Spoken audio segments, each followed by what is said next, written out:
My name is Edmore Gamundani, and I am an executive coach.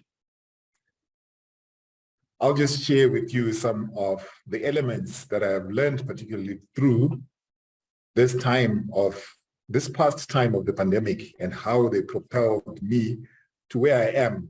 And they have also given me impetus to even go further. As I'm speaking at the moment, I have a generator running in my background. If you are in Zimbabwe or south of Zimbabwe, you'd be familiar with this predicament. And this is the challenge of electricity. It got me thinking, when we don't have electricity from our utility company, we always move on to the generator, if you're privileged, or you can go on to switch on your solar. But it may not be so useful at this time when it's overcast, like it is overcast today in Harare. Then in terms of your cooking and even your lighting, but maybe not for your gadgets, you could use gas or even firewood. So when you don't have electricity, there are so many things or so many alternatives that you can do. There are options that you can look at. Unfortunately, I also have another challenge, and the challenge that we have locally is that of water. So more often than not, our taps are dry. But whenever we have that situation, there's no alternative. There's nothing that I can use in place of water. I just have to get the water. I may get it from a different source, but still I have to get the water if I am to get ahead. That said, I've realized that we can come up with a lot of ideas. And when we've got challenges, we can look for possible solutions. And we can about substitute everything in our lives. But there's one thing that we cannot substitute. And that thing that we cannot substitute is action. A common story that I've heard, or it's a riddle rather, that 5 frogs sitting on a riverbank. One of them decides to jump into the river. How many frogs are left? I'm not going to even ask you this question, but I'll share with you some of the answers that I get when I ask this question. Obviously, you can argue with somebody and they'll tell you 4 are left because 1 decided to jump. And there are others who are more philosophical who will tell you from the behavior of frogs that I have read, no frogs will be left because the moment that 1 jumps, the others will follow. So all these answers can be given, but at the end of it,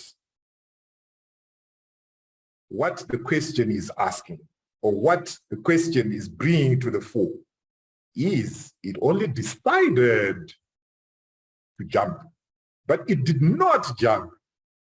So there you are. 5 frogs remain because no action was taken. So an intention to take action is not taking action. I very much love the theme that we're running with, the power of another. I'll share with you some of my experiences during the time of the pandemic and where I am today, and you will see clearly the power of another. Before the pandemic, a lot of people always used to commend me for the way that I speak. And I never put myself out there to share my skills. And one of the things that always used to bug me is an Indian saying, or should I call it a philosophy, that says, if you find something that is good and you do not share it, you're being evil. So I would say, during that time before the pandemic, I was probably bordering on the evil side. But as the pandemic came through, I came across a firebrand lady. And she challenged me to be better. I never believed that I could firstly be on social media, let alone even have a website. But she challenged me to take action. At first, like a BBT that I am, born before technology, I hesitated. And at times I was even afraid. I don't know if some of you share that feeling with me, or at some point you did, that at times you are afraid to click on the button that's on your screen. It's like you feel that it will scream at you, or somebody will scold you for doing that. But they took me step by step. And voila, in a matter of 2 weeks, and we were meeting like on this every single day. Remember, there was the lockdown. I had so much time on my hands. But I also then got to appreciate even the time that my newfound coach assisted me with. There's a saying in my language, which loosely translates to, giving is shelving.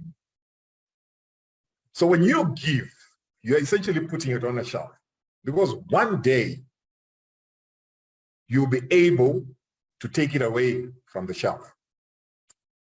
And I believe as my coach was giving, she was essentially shelving. But not only was she shelving for herself for later use, but she was shelving for other people who were able to then get it from there. So here is a BBT who struggled with social media, who now has built a website. Before you know it, people were now asking, we see that you've got a website, and we see that you've got interesting things on the website. And the moment that that conversation started coming through, I was challenged again to take action. And during that time of the pandemic, I'm sure we have a lot of sad stories that we experienced or that we heard about. And I just thought to myself, how can I use the abilities that I already have, the abilities that I have already built to change other people's lives? And at that time, again with a nudge from my coach, I started a webinar series, and I named it Building a Resilient Mindset. Because at that particular time, there was a lot of despair in the country. A number of people had lost their jobs, but worse still, people had lost close relatives.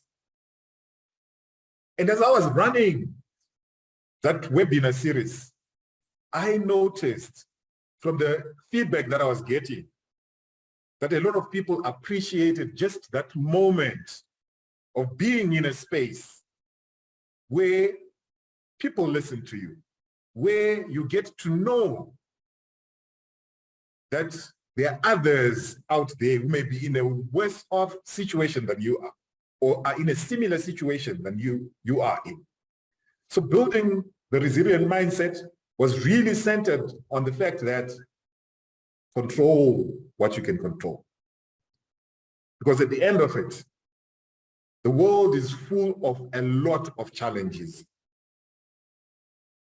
And there are so many things that we're concerned about that we can barely do anything about. But of all this, there's one person that you can control, and that is you. And there are certain things that you are able to do, and there are certain things that you're not able to do. But if you do the things that you're able to do, somehow, I don't know whether it's a magic trick, but the people around you start changing. And the people around them also start changing. And if we have this positivity permeating through ourselves first, through our families, through our communities, then we build a safe space. We build a bubble, as it were, from the terminology that we learned during the COVID times, where soccer teams and sporting teams would go and be in a bubble. They'll go to a hotel and the hotel is sanitized, then they go to the ground from there. So we build that bubble. So from the power of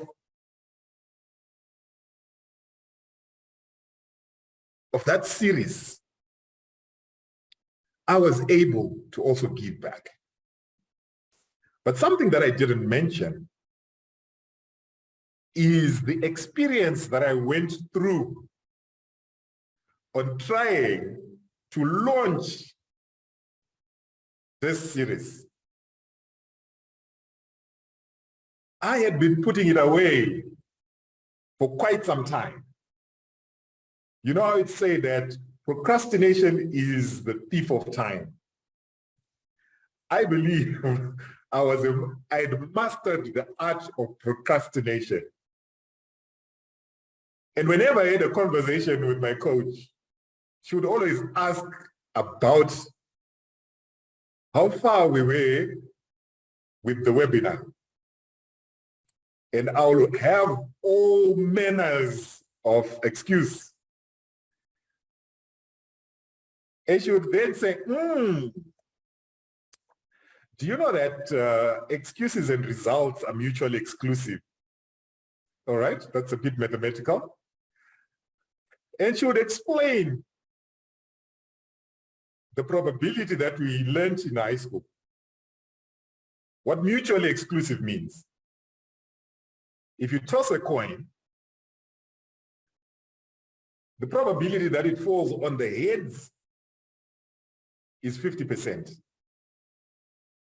But the moment that it has fallen on the heads, it can no longer fall on the tails. So mutually exclusive in mathematical terms simply means the occurrence of an event precludes the occurrence of the other. And she said, it's excuses or results. You can never have both. So the moment that you come here telling me excuses, I know that there are no results that we're going to be talking about today. You need to challenge yourself for results. And like the story that I told earlier on of the frogs sitting at the riverbank, and one of them decides to jump. As long as it doesn't jump, it is pointless. Nothing will come out of it. And I remember vividly, on a Saturday evening, I was so bothered about my mounting excuses. I guess I was sick and tired of being sick and tired of not acting. I created a meeting on Zoom. I was going to be conducting a webinar, building a resilient mindset. This is in the evening on Saturday, almost midnight. On Sunday, the following day, at 2 o'clock. I then sent out the invite, friends, family, and anyone whose contacts I had in my phone. I only realized what I had done when all the messages had been sent. And after that, there was nothing that I could do. So you can imagine how I started sweating after sending that message. So all this time, at less than 12 hours, in fact, it's not even yet, just close to 14 hours before I was going to be delivering a webinar on building a resilient mindset. I did not even have a single slide at that time, but I had committed. Lo and behold, I didn't even sleep on that day because now this is midnight. The sleep time, every time that I tried to even sleep a wink, it was nightmares. What have I done? I guess it's the terror barrier that I had done now hit. When the time came, I opened the meeting room. 2 people joined, 3 people joined. By that time, at least I had some few slides. I think it was the most difficult thing to do for me. Fortunately, it was online. Otherwise, people were going to notice how profusely I was sweating. But after it, I was so relieved I had done it. Subsequently, I got better prepared and ran an 8-series webinar on building a resilient mindset.